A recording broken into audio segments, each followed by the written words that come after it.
کیا والدین کے کہنے پر بیوی کو طلاق دے سکتے ہیں؟ والدین کے کہنے پر بیوی کو طلاق دینے کا مسئلہ بڑا پیچیدہ ہے، بڑا گمبھیر ہے۔ اس میں جو یوں کہہ لیں، اس کی میں تفصیل عرض کروں تو اس کے لیے تو شاید پورے کا پورا مجھے کوئی 15-20 منٹ کا بیان چاہیے۔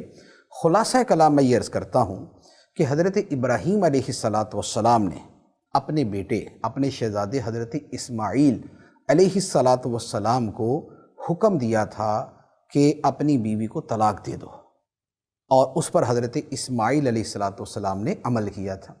اسی طرح سیدنا عمر فاروق رضی اللہ تعالیٰ عنہ نے اپنے بیٹے کو حکم دیا تھا اپنی بیوی کو طلاق دے دو، اور اس پر عمل کرنے کا نبی پاک علیہ السلام نے انہیں فرمایا تھا۔ اب بات یہ ہے کہ یہاں پر جو بیوی کو طلاق دینے کا معاملہ ہے، وہاں طلاق دینے کا حکم دینے والی ہستی کون ہے؟ حضرت ابراہیم علیہ السلام۔ دوسری طرف ہیں سیدنا عمر فاروق رضی اللہ تعالیٰ عنہ، جو انبیاء کے علاوہ جتنے انسان ہیں ان سب کے اندر دوسرے نمبر پہ سب سے افضل ترین ہستی، صدیق اکبر رضی اللہ تعالیٰ عنہ کے بعد۔ اب ایسی خوف خدا والی ہستی، ایسی علم والی ہستی، ایسی صحبت نبوی سے فیض یافتہ ہستی، اور حقوق العباد اور حقوق اللہ کو جاننے سمجھنے والی ہستی کہہ رہی ہے، تو ان کی بات ماننے کا جو معاملہ ہے وہ جدا ہے۔ ہمارا جو زمانہ ہے اس میں صورتحال یہ ہے کہ چھوٹی چھوٹی باتوں کے اوپر بھی ماں باپ پیچھے پڑ جاتے ہیں کہ بیوی کو طلاق دے دو۔ اب طلاق دینا فی نفسی ہی کوئی جائز کام نہیں ہے، بلا وجہ طلاق دینا ناجائز و گناہ ہے، اور اللہ کی بارگاہ میں ناپسندیدہ ترین اور مبغوث ترین اعمال میں سے ہے۔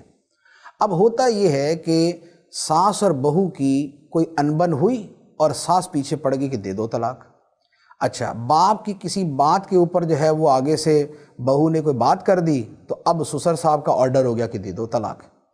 حالانکہ اگر یہ بچہ طلاق دے دے گا، اگر بیٹا طلاق دے دے گا، تو بعد میں سب سے زیادہ رونے والے یہ ماں باپ ہی ہوں گے۔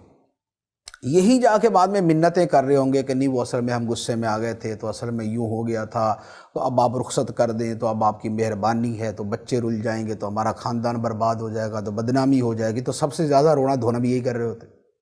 لہٰذا ایسے والدین کہ جنہیں دین کا اعلیٰ درجے کا علم نہیں ہے، جن کے اندر خوف خدا، تقوی اور آخرت اور حقوق العباد کا معاملہ اور میاں بیوی کے حوالے سے سمجھداری اور خاندانی معاملات کی سمجھداری جس میں اعلیٰ درجے کی نہیں ہے، تو پھر ایسے والدین کے کہنے پر طلاق دینا یہ واجب نہیں ہے۔ تو یہ ایک تھوڑی سی میں نے تفصیل عرض کر دی ہے، تفصیل اس سے بھی زیادہ ہے، اس پر ہمارا دارالفتہ اہل سنت کا فتویٰ بھی موجود ہے۔